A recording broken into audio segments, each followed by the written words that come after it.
two quick announcements. First, we are excited to report that the next cohort of the Next Economy MBA will be launching on September 20th, 2022. By joining the MBA, you'll learn about things like the key business principles of Next Economy organizations, how to design your business to embody Next Economy principles, and how to create a career that aligns with your deeper purpose. So join a group of more than 350 alumni who are co-creating an economy that works for all life. Visit lifteconomy.com/MBA to learn more. Second, we've been publishing episodes of the Next Economy Now podcasts since 2015. Our podcast has been downloaded roughly 400,000 times, over 215 episodes. And now we want to hear more from you about how we can make this show better. So please visit lifteconomy.com/podcast to take a brief listener survey. As an added sweetener, folks who take the survey will get a free list of our favorite Next Economy focused podcasts. So once again, visit lifteconomy.com/MBA for more on the Next Economy MBA and lifteconomy.com/podcast to take our brief listener survey. And now on with the show. All right, everyone, we are back again for our fourth episode with Vincent Stanley, Director of Philosophy at Patagonia. Vincent, welcome back. Good to be back. So far, as a recap, we've gone through vision, culture, and strategy at Patagonia. And now we're looking to speak a little bit about operations at Patagonia and some of the insights there. And we were joking that if we run out of time, we'll talk about what's most on our mind right now and what excites us. So we'll see if we get to that or if we stay in operations. So Vincent, let's talk about goals and KPIs and annual goals, et cetera. And how do you think about that at Patagonia? Well, I think that we're looking, of course, at sales and margin goals and on-time delivery and what's our percentage of returns. All of those things were the conventional business measurements we're looking at. But we also have deeply baked into the company goals for social and environmental improvement. So the most important social goal for us these days is to increase the number of clothes that are made with fair trade certified labor.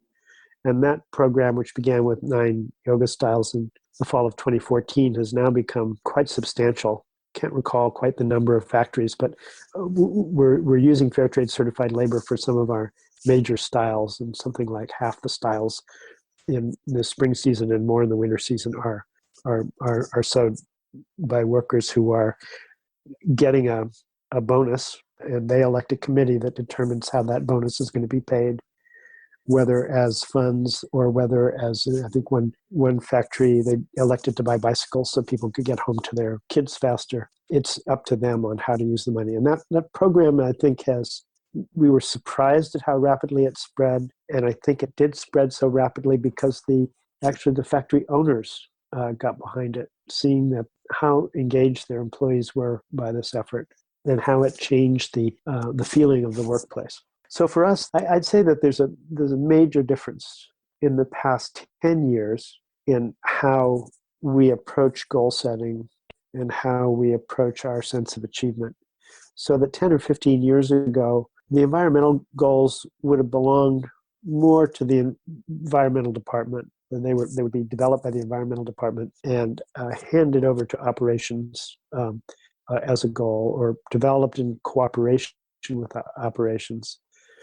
But now I see a much stronger sense of integration, especially within the product teams, that when they know what their sales goals are, they know what their goals are for developing their product line, to develop products that are 5 to 10 years ahead of other people's products, et cetera. But they have a very strong sense also of owning their social and environmental goals, of knowing that they have to make more of their products with fair trade certified labor, that more of their products should be Blue Sign certified, that if they have any products left in their line that use virgin polyester, that they have to incorporate recycled. So I think that's a critical element of goal setting and also recognizing the achievement. And in terms of, like, one of the things that I was thinking about is, could everything you make be recycled now? Like, or is it like, what's the pressure on cost versus like the sort of environmental, like max environmental it could be? Like how do you figure out that right balance for a product? Yeah. It isn't easy, but I think that when we look at a particular product and then we look at what comparable products are sold at what price, we know that we can kind of go over the top on setting a price, and we try to avoid that because it means that the product will not have a chance to succeed. But on the other hand, we also know that what we're putting into the product, we're often putting in higher quality materials that are sometimes difficult to see when it's on the sales floor. We're putting in effort to make sure that the workers in the factories and also in the mills are being paid fairly and have good working conditions. So it's also incumbent on us to communicate what we're putting into the clothes that may not be readily apparent when you look at them the first time, and to bring that across to the consumer. I think that we do less of, I think in more conventional companies, they will look at what they regard as what everybody calls the price point. Is this level of quality in this market? Is this permissible? Without testing it. And I think that we try to test that as much as possible. Not necessarily to charge more, but to make sure that we're actually making the best product and not retreating from making the best product because we're making assumptions about what people will pay. Got it.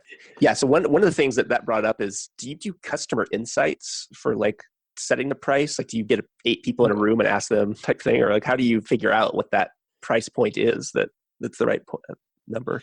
I don't know how we do it anymore, but I think we look at what it costs us, and we look at an ideal margin, and then we say, okay, is that?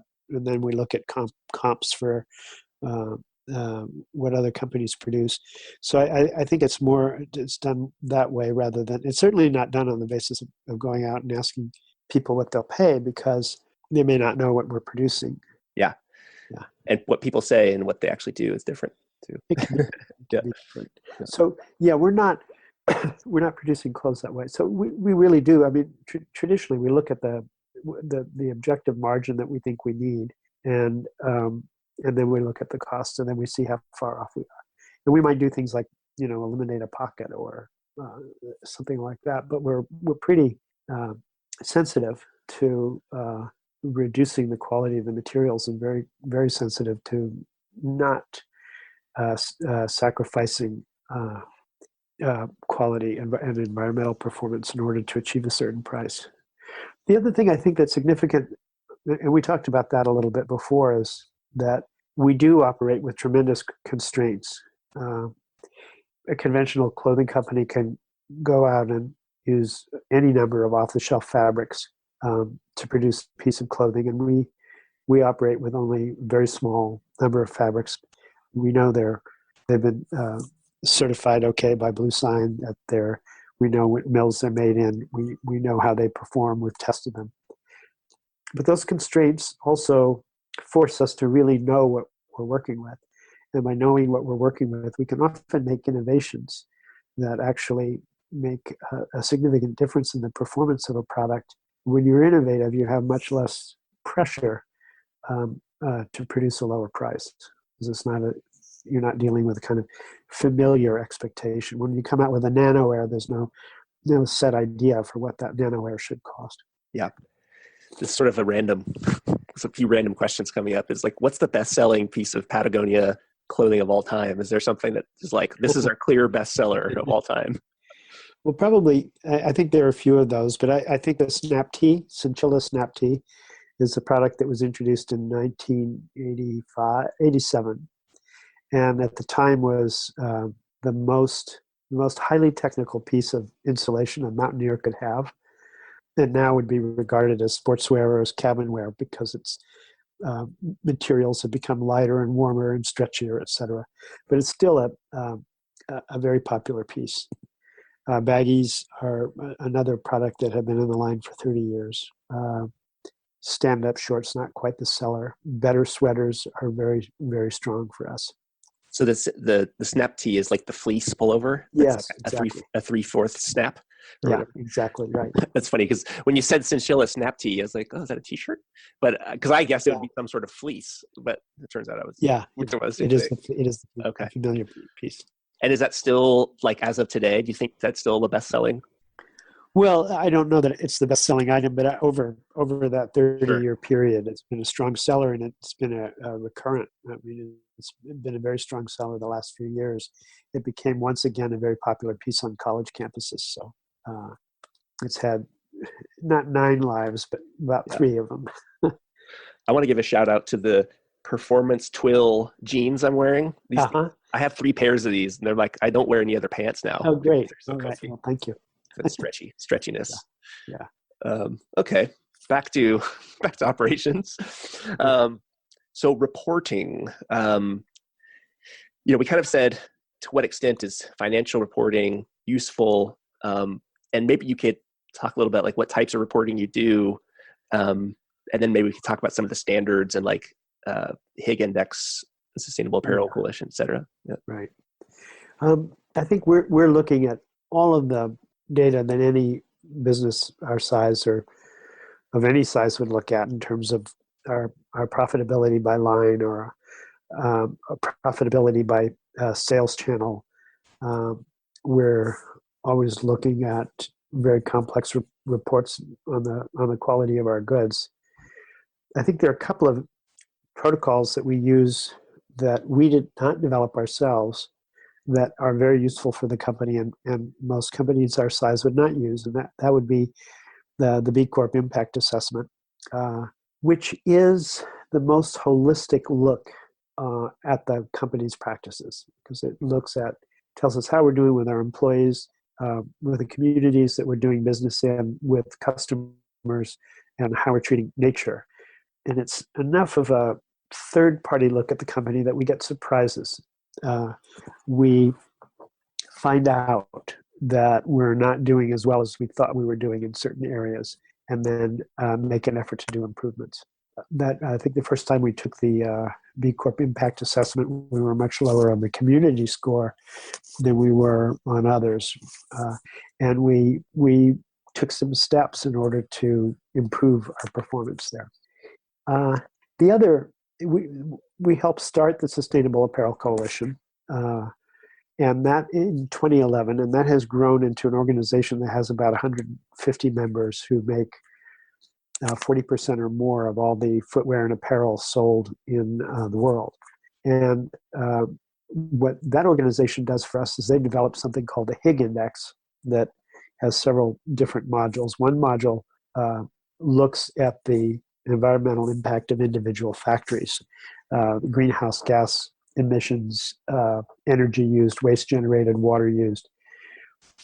Took baseline measurements the first year the Higg was introduced, and then takes those measurements year after year. So they're really trying, for the industry as a whole, to reduce that conventional environmental impact.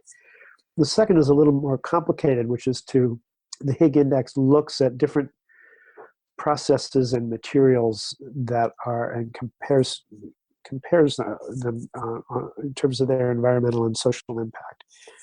And the information is actually loaded in the ERP systems of the manufacturing companies or the brands, so that designers can look at the environmental impact of one fabric versus another. And then the third element, which has not yet been introduced, but which we're really looking forward to, is to have a consumer-facing index that would allow you to put your hang tag up against a pair of your jeans and get a reading on the environmental and social impact of those jeans, say a 9 or 90 out of 100, that would be industry-wide, that standard, so you could compare it in a store to the rating on any other on a pair of jeans from another manufacturer. These measurements really are critical to us in terms of setting goals for reducing environmental impact and improving social performance. If we didn't have these, it would be much harder to do the work we do, or to understand exactly what we're doing and then to make the decision to make improvements. Yeah, we talked a little bit about the Footprint Chronicles as well, and I'm not sure. That's what we were joking. I'm not sure if we've already talked about it on this one. So for folks, can you just give a little overview of that and like what some of the milestones have been? Yeah. So I think it was as far back as 2003, we started to look at what other companies, much larger companies, were doing, and they were producing what are called CSR reports, or corporate social responsibility reports, and they were using one of 3 or 4 industry standards for reporting. GRI was the gold standard at that point. SASB is the gold standard now. And I wrote up a report, and we looked at it, and we said, "Nah, we don't want to run this." And the reason we didn't want to run it, it was too dry, and it's not how we wanted to convey the information about what we're doing to our customers. Most of the reports, if you actually read them, they're written in fairly deadly prose, and people talk about all kinds of good giving to the symphony and building playgrounds and stuff like that. But there's what we really wanted to focus on was what kind of harm do we do, or what kind of efforts do we do to reduce our harm in relation to the products we make. So what we did is we decided to create something called the Footprint Chronicles, which is an interactive website. We started with 5 products that were representative of the line, and we showed the path of these products all the way from the field or the oil well through their manufacturing, through the manufacturing of the fabric and the sewing, and took it all the way to our warehouse shelf. And we talked about, it was an interesting construct. We said, okay, what do we like about this product? What do we not like? What would we like to improve? And what do we think? That was the third element. And then we grew this over time to represent about 200 different products. We also printed, I think Nike had also done this before us, but we printed all of the factories that we use. And when we produced the Footprint Chronicles, I was expecting that customers would look at it and that NGOs would come look at it. What I was surprised to find was that it became a major internal tool. And I shouldn't have been so surprised, because I knew when I was working on the Footprint Chronicles that I was learning more about how we made goods than I had ever learned in 35 years of working at the company, just because by doing this research, I was no longer silent on the marketing or the sales side. But the same, what happened to me also happened to the employees as a whole, that everybody became smarter in our conversations, or our discussions, our disagreements about how to make things and how to proceed. That became sharper because people had a stronger sense of what actually went into making the clothes. Yeah, and Vincent, another reporting piece that we haven't talked about is your benefit corporation legal structure and the annual benefit reports you put out. I don't think some people may know what benefit corporations are. Basically legally requiring oneself to consider more than just profits. So that's sort of like a broad statement about benefit corporations, not the certification. But what Patagonia did, which I'm not sure many other benefit corporations have done, which is creating the specific public benefit purposes, or the specific benefit purposes in the bylaws. And I was just actually looking at an old, I guess it's because I wanted to see if those benefit purposes had changed over time, but I think they're the same 6 that you started off with. And so for example, for readers or listeners, 1% for the planet is your first benefit purpose. So can you talk about why is it important that it's in your benefit corporation bylaws as opposed to just a statement you make externally? Well, we became a benefit corporation because we wanted to be a benefit corporation in addition to becoming a B Corp, because we wanted to write our values into the business charter and articles of incorporation. We also wanted to articulate those values in a fundamental way, so that in the long term, the ownership of the company, that if the company is owned by the Chenard Family Trust, but in the long run, if new stockholders ever come in, that they really have to honor those values that we articulated when we became a benefit corporation. And, you can't really, I think you can talk about writing your values in, but you have to specify what those values are. So that's why we listed those 6, beginning with the giving 1% of sales every year for environmental organizations. Yeah, and this second one, I'll just go through these because it's really interesting, I think. So the second one that you put in your bylaws is build the best products, cause no unnecessary harm to planet or its inhabitants. So I guess even though you've changed your mission, you still have it in your specific public specific purpose. And one of the sub pieces of that says, Patagonia will rate the quality of its products with quality defined and measured by durability, multifunctionalism, and non-obsolescence on a scale from 1 to 10, with 1 being least and 10 being highest quality, and consistently produce products that average a rating of 8 or better. I've heard isn't this called like the Yvonne, the YC standard or something like that? Or can you talk about that with that actually? Yeah, the YC report card. Yeah. A few years back, we looked at all of the products on the line, and we said, we went back to the original chapter on design and let my people go surfing, which is very interesting because if you look at that chapter, it doesn't go through a series of didactic statements about we believe in this or we believe in that. It really starts with questions. And the first question is it multifunctional?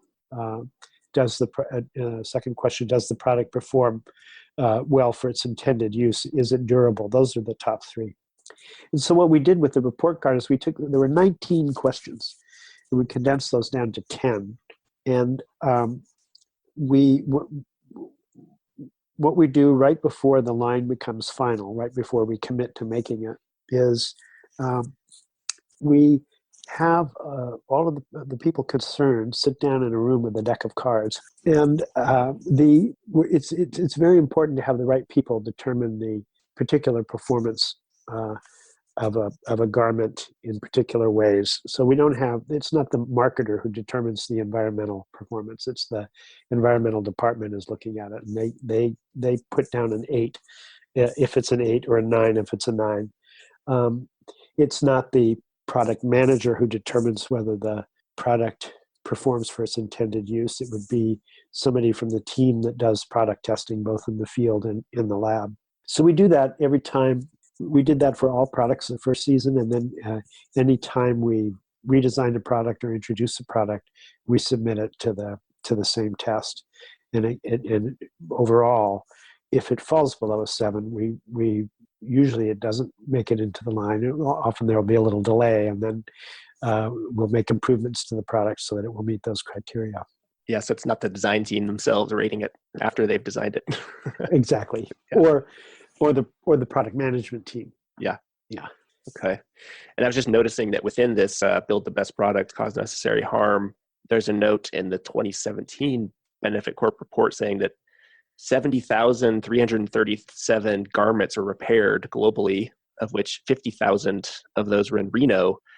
And Reno, Nevada is now the largest apparel repair center in North America. Right. I don't think many people know that you're the largest. Patagonia is also the largest apparel repair company in North America. Yeah. Well, it's curious. When we came out with Common Threads, and we made the argument that when you're looking at the 4 R's, it's not just recycle that you really have to consider. First is reduce. Don't buy what you don't need. Repair what's broken. Reuse or recirculate what you no longer wear, and then recycle is what comes last in the process. But we looked at that and we said, okay, how are we doing on repairs? And the truth was that it often took 6 weeks or more, 8 weeks or more to get a repair. If you brought a broken zipper, a jacket with a broken zipper into the store, it took you a long time to get that back. And what our people were doing, because they wanted the customer to be happy, is rather than having the product repaired, they were just giving them a new jacket. And so what we decided, okay, let's reduce that wait time, that turnaround time on repairs. And we did. But every time we reduced it, we got a ton more, we get a lot more clothing in because the word got out. People actually do want to keep their garments. They get attached to them, particularly if they've used, if you take a jacket with you on a trip to the Andes, you don't necessarily want to hand it back over the counter in exchange for a new one. And so we kept doubling the number of repair operators that we had in Reno, to the point where we're now largest repair facility in North America. It's wild. And I don't think many people know about the part of your website where you sell used clothing. Yeah. Well, that's fairly new. Yeah. And again, we're actually trying to do a couple of things with that. One is to make sure that perfectly good clothes get circulated. And second, to some extent, because people often ask us, okay, they say, well, Patagonia is good quality, but aren't you excluding a lot of the possible customer base because your prices are high? And then that becomes a circular argument. We say, well, our prices are high because we're making things to last and we're using good materials and we're paying people fairly, et cetera. But there's another, to get out of that round robin of protested excuses, you can say, okay, well, we do make clothes with a lot that have a lot of life in them for a second round, and that lets in a lot of people who might not be able, students who might not be able to afford Patagonia firsts. So I think that's an important program. One of the next one here that I think probably, well, maybe like I can count on like one hand how many companies I think do this, but sharing best practice with other companies. You say in this report, sharing proprietary information and best practices with other businesses, including direct competitors, when the board of directors determines that doing so may produce a material positive impact on the environment. Yeah. Can you talk about what that means and what you've done in that area? Yeah, I'll give you an example. Let's say we came up with some new material that offered superior performance in a jacket for high altitude climbing. Ordinarily, if we did that, we would get an exclusive on the fabric for the first couple of years from the manufacturer, and we have no scruples against that. That gives a company a running start. But if we introduce a fabric that has a strong environmental advantage, we think it's important not to take that exclusive and to share the fabric with our competitors from the beginning. We did that with Ulex, which is a plant-based material that's a substitute for neoprene, which is really environmentally harmful. And when we came up with this material called Ulex, the alternative, we offered it to the entire surf industry. It's used in wetsuits. And I just noticed a company in Norway making leashes out of it and windsurfing socks. And our idea of spreading the technology from the beginning is there's also a good business motive because it actually commercializes the new fabric faster, but it also we feel an obligation to when it's environmentally beneficial to get it circulated as quickly as possible. And I remember Rose, I think I spoke with her in an interview with Rose a while back. She was saying that I think Patagonia had shared the waterless jeans technology. Yeah, but no one took it up because it's like, so you can share it, but it's also like you gotta have people take it up. Yeah, you can share it, but they have to take it up. It took a while for people to take up Ulex, and organic cotton is no secret, nor did we introduce it. But not many companies have switched all of their cotton to organic. Yeah, and it sounds like some of the other things around like in this category of workers that you've trained who were sort of not necessarily Patagonia workers, but with other brands around like chemical management practices that are associated with the Outdoor Industry Association's Chemical Management Working Group. So it looks like a lot of cross-training with people who would theoretically be competitors for an environmental benefit. Yeah, and I think also that the word competitor, it's a funny word. Yes, we are competing with certain companies because we want customers to buy our jacket and not buy theirs. But at the same time, there's a lot of cooperation. We're all want to promote responsible stewardship of public lands. We also, many of us as manufacturers, are working in the same factories and have an obligation to work cooperatively to reduce environmental harm in those factories. And you have to be careful because you can't collude on labor practices, but we all have an obligation separately to ensure that labor practices are fair. So one of the things when we established the Sustainable Apparel Coalition is to look at environmental standards and say, no, we're not going to compete on those. I'm not going to make a claim that is contests a particular claim by another manufacturer. We're not going to muddy the waters that way. And if we look at our environmental stewardship as pre-competitive, that this is something that we all agree to, that we take off the table of competition, and that we agree that certain standards should be met by the whole industry. That's a good thing for the planet, and it's also a good thing for the customer. So what the last two specific benefit purposes here? It's funny, I wrote a book on B Corps, and I still don't know if it's like a specific benefit or a specific purpose. It's like stuff is confusing just for folks out there who still are confused what difference is between B Corps and benefit corps. But okay, so transparency, we will provide information through our website and print about the environmental impact of items across our product lines with the best science and data publicly available. So how do you sort of balance that transparency, be as transparent as possible when, full, 100% transparency isn't really possible just because of how deep you're, like, just all the tiers of suppliers and like all the complexity. So how do you really balance that? I don't know so much a sense of balancing. I think we share what we know. And you're always making judgments about what's important, but if it tends to be controversial, we will share it.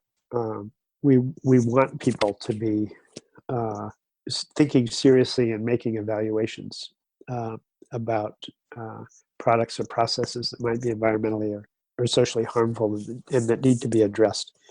There are a lot of things we don't know. I think Walmart at one point looked at some product that may have even been something like deodorant or something, and found that there were 400 suppliers behind it. When you got to the various additives, the chemicals, what was in the packaging. So when we know that about 85% of our environmental impact as a company is not in anything we do or even have done in the clothing factories. It's in the materials. It's in the manufacture of the fabrics. And there's a lot going on behind the curtain as you go into the people who provide the various elements of the fabric and then go through the dyeing processes, et cetera. But it's not a question of balancing for transparency. It's a question of assessing what's important about what you do know. And if it's something that doesn't look too good, you better put that out there. We've actually been blessed with a pretty good reputation for our environmental and social practices. And when we feel that we have something that needs changing, we want to be the ones that present that. We don't necessarily want somebody else to be pointing that out.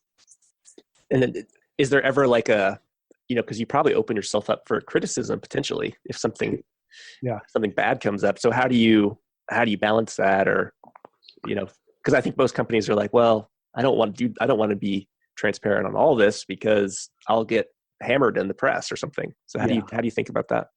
Well, I think that's a dangerous position to take, that we're gonna hide something, because in the age of social media, you can have companies that have been hammered by one or two customers making a complaint, or one or two NGOs pointing out a problem with a product or a process. So, I don't think people have the luxury to hide behind what they want to hide behind anymore. I think you have to presume that whatever you're doing is public, and that you should.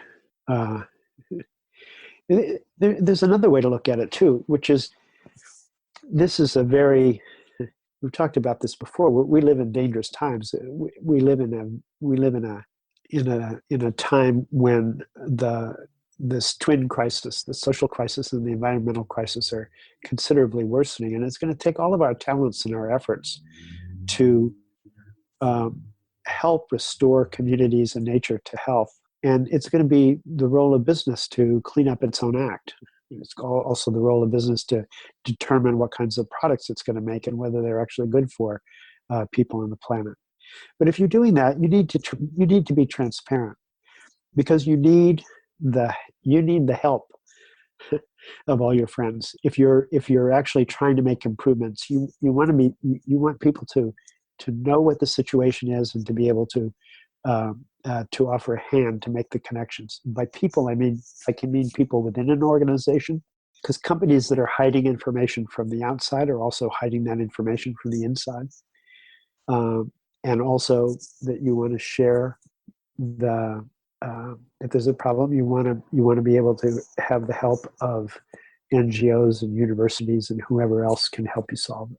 Well, last question here, and last specific benefit purpose, providing a supportive work environment. So it says, we'll endeavor to provide a supportive work environment and high quality healthcare through things like providing on-site daycare, subsidized childcare, and other similar items. One thing that was in this report that's pretty interesting is it says 80 employees participated in nonviolent civil disobedience training to gain the knowledge and resources needed to safely participate in marches and other acts of nonviolent civil disobedience. What was that all about? Or do you have any details on that? Yeah, well, we this is an important company policy. We pay bail for somebody who's busted in a demonstration, but we will only do that if they've had nonviolent training. So they have a free step to that. Exactly. So recently we had a woman I worked with for 45 years, retired. She'd worked for about 40 years in the childcare center, and as she was negotiating her retirement package, and said, "Well, I really do. I've worked this long for the company. I really do want to get my discount during my retirement." They said, "Oh yeah, that's fine. That's fine. And anything else?" And she said, "Yeah, I'm going to have more time on my hands, so I'd like to have the bail. I'd like to keep the bail benefit." So if she, now that she has time on her hands and she wants to get arrested at a demonstration, the company will bail her out. I love that. Yeah. Do you know off the top of your head how many employees have been arrested because of nonviolent civil disobedience? No, I don't know off the top of my head, but I took the training. Yeah. What's the gist? Can you give us like the 2-minute summary of nonviolent civil disobedience? Just. Well, I think it's controlling your temper. Fair enough.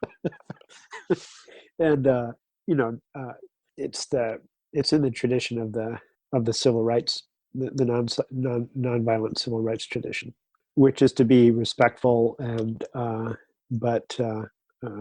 if you're in an illegal demonstration, to go ahead and do the act and take your arrest, but be civil about it. Yep.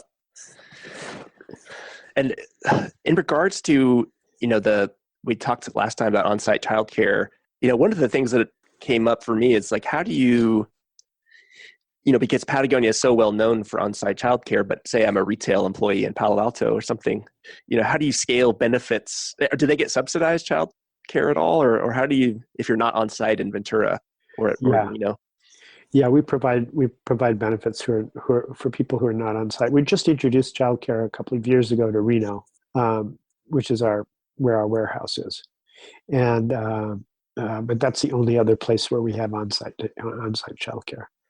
This other note in the report says scaling benefits can be difficult because everyone knows pretty much that Patagonia has on-site childcare, and so when so many people want to bring their kids to work, it can put pressure on capacity and quality.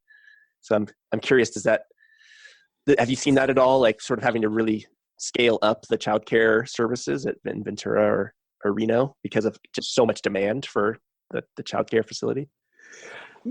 Yeah, it varies. We have baby booms, and I'm sure that's not intentional, but it will happen that we'll know that in 9 months we have to provide a lot more care in the infant room.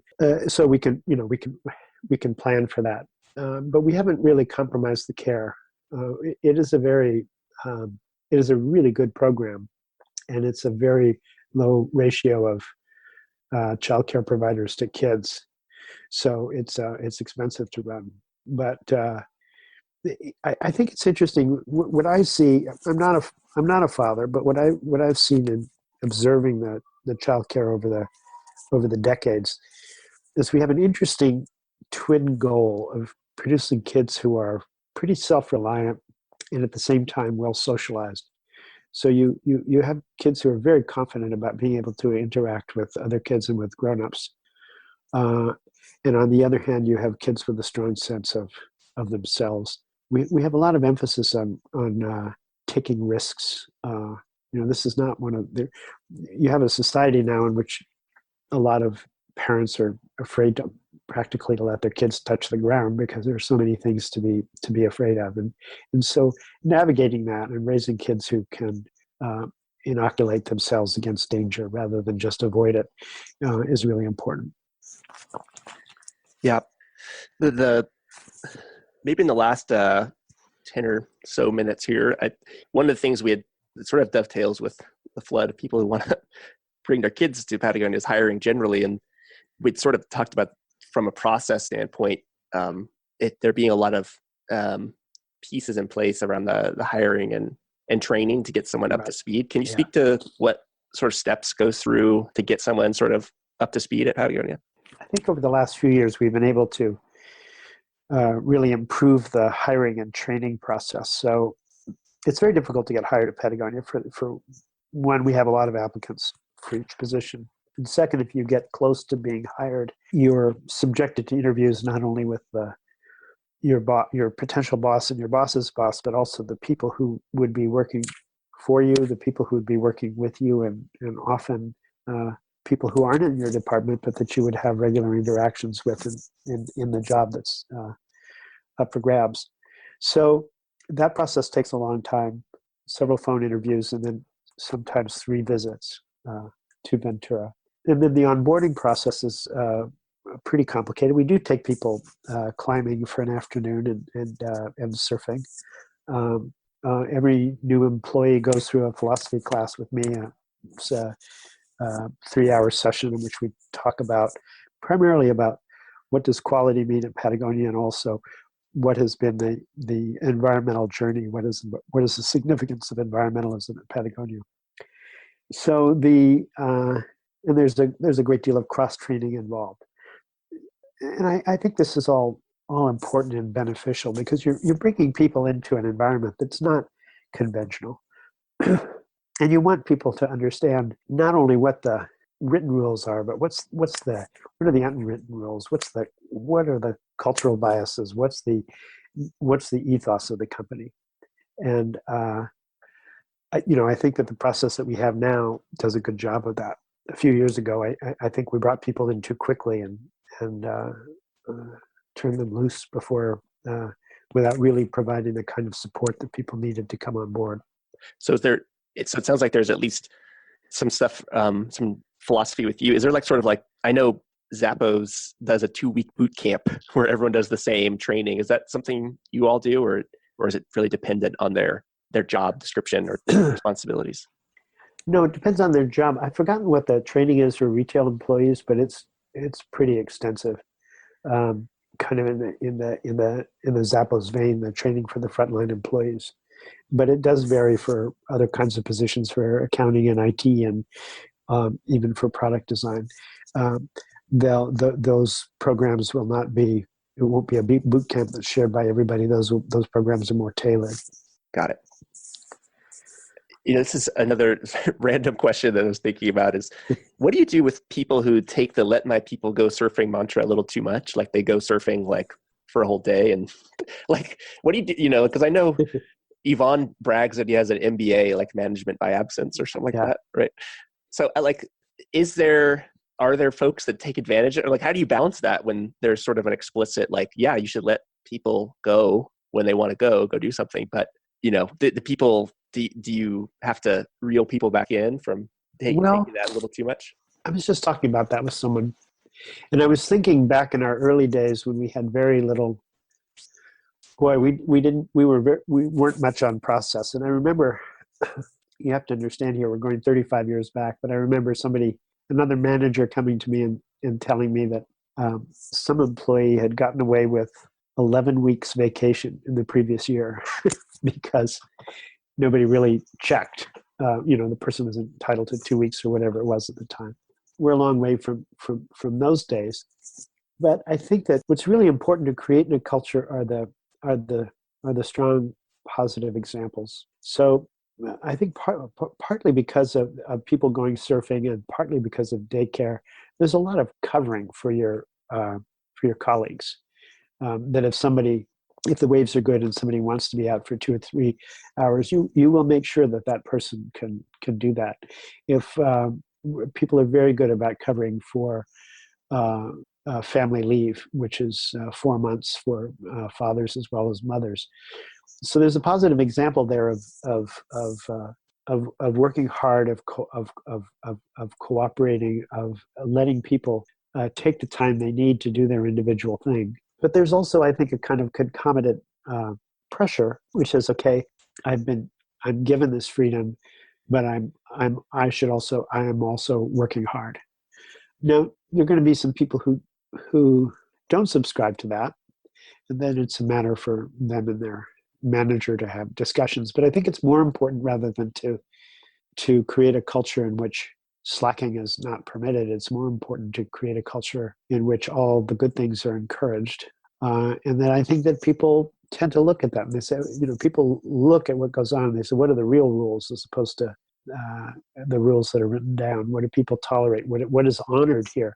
What will earn me merit or earn me the goodwill or earn me advancement in this company? And the message is that hard work will, but also and also being cooperative, also covering for people, also working with as little ego as possible and as much as possible for the common good. Yeah, one of the things I was thinking about, I didn't know if I had asked earlier. I don't think I have, but around lobbying, and you'd mentioned Patagonia or the child. We talked about child care benefits, right. And in the Winners Take All, book that we spoke about, I think maybe the first session, one of the critiques on the author has of some companies is we have great employee benefits, but what are we doing to lobby or change laws to And so I'm curious how you think about maybe California has paid family leave, but do we need to lobby for more? Or I'm just kind of curious how you approach policy and lobbying and trying to get laws changed. Yeah, no, I think it is important to advocate on issues in which you feel strongly and know something about. We did testify on behalf of the family. Now we're forgetting the name, but the Family Act that provided for finally a kind of minimum reprieve for parents of newborn kids, and of course we have testified quite extensively on behalf of environmental organizations, and then we've sued on behalf of Bears Ears and Grand Staircase Escalante. And I think it's important to, and I think as we become larger, we'll probably take more public positions.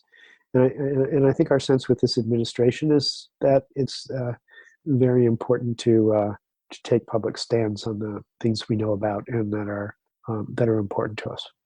Has Patagonia ever given to officially as a business to political candidates? Yes. Okay. We did in the last election. We were actually prevented from doing so as a company, as all companies are, until the Citizens United decision by the Supreme Court.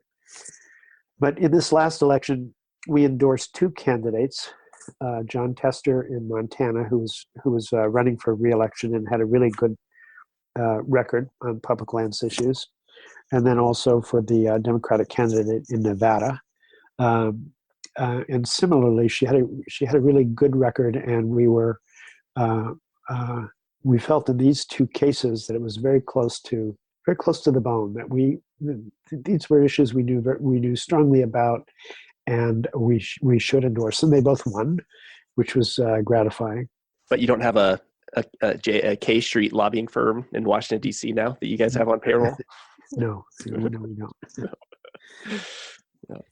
Okay, well, we have our the last thing on here is financial transparency, and would you speak at all about what you see the responsibility of the company to be transparent, or how you go about it at Patagonia? Yeah, it's interesting actually with numbers. We're not very, since we're privately held, we're not obligated to reveal our sales figures, and we don't. But internally, we're very transparent about the numbers, and we think it's important that everybody in the company understand them, and so we communicate them to every employee.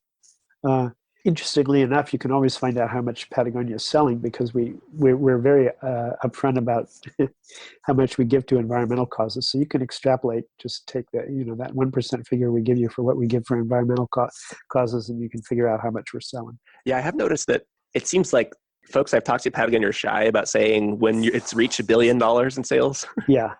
Is there like a conscious, like, we don't want to talk too much about getting to $1 billion or something like that? Or is that just more of natural humility or something? It was. I mean, I think there are a couple of things. One is that we don't as a policy talk about our sales and profitability.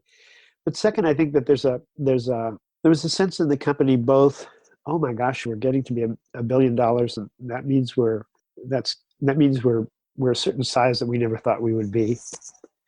And also there's a kind of oh shit feeling that you're really, that what you do really does make a difference. And that at a certain size, it also becomes all the more important. I think we've talked about this before, to redouble your efforts to reduce your environmental footprint. Because what you have to do is, if you're growing, is you have to stay ahead of that growth. There's another factor, I think, which is maybe unique to us. I remember when we were approaching the $5 million mark, and people saying, "Oh my God, we're gonna lose our soul. We're not going to be able to be the company we were at this particular size." And I remember that at 5 million and 10 million and 50 million and 100 million and 300 million. And in each case, I think that the company kind of adjusted that. It still felt as though, not that the corporation has a soul, but the company has a soul. I think the aggregation and the community of people there. So this was another milestone, like 5 million, 50 million, and 100 million. And how do you stay true to yourself when you're successful in that way? Yeah, I think the soul was called Ivan. Well, I mean, it's obviously more than that, but I imagine if you had a different CEO or a different owner at each of those, it might feel different, Oh, sure. Yeah. But it's interesting when you have, I think we have about 600 people on the campus in Ventura. So there's absolutely no question that Yvon set the tone, allowed this company to flourish in the way it has. But he also had to be successful in allowing this culture to realize itself, because he couldn't have done it on his own. It's also the collective work of all the people who work there. Well, Vincent, I think we're probably at time. Okay. Next Economy Now is a production of Lift Economy. Lift is an impact consulting firm whose mission is to create, model, and share a locally self-reliant economy that works for the benefit of all life. To listen to all our past episodes or to share your thoughts about the show with us, visit www.lifteconomy.com/podcast. That's LIFT economy.com/podcast. You can also subscribe to this podcast through iTunes, Overcast, Stitcher, or wherever you get your podcasts. Please take a moment to rate us on iTunes. It's really very helpful in allowing these ideas to reach a wider audience. Once again, thanks for listening.